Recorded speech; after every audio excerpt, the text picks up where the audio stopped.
Kanë thënë dietarët, koha më e mirë për të shlyer ditët e Ramazanit është 10 ditë i Dhulhixhes. Koha më e mirë e vitit për të shlyer ditët e Ramazanit është 10 ditë i Dhulhixhes. Ato faktikisht janë 9 ditë, po kështu i ka ngel emrin 10 ditë i Dhulhixhes. A bën në këtë rast që ti bëj me 2 niyete, pra edhe Ramazan edhe 10 ditën e Dhulhixhes, nuk ka nevojë. Bëhet vetëm niyeti i Ramazanit. Automatikisht ti je në 10 ditën e Dhulhixhes. Është njësoj si kur dikush thotë, a bën që në Ramazan për ditë hone dhe për ditë tenjte, bëj dhe niyetin e Ramazanit, po edhe niyetin e të honës dhe tenjtës.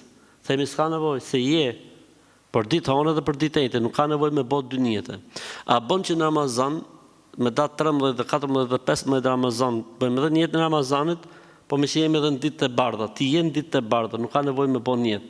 Pra angazhimi me Ramazan është më i rëndësishëm se sa angazhimet e tjera. Dhe këtu në këtë rast, angazhimi i motrës besimtar apo i vllajt besimtar me Ramazanin në këtë 10 ditësh është shumë më i rëndësishëm se sa thjesht se po ikën syneti i agjërimit të këtyre 10 ditëve.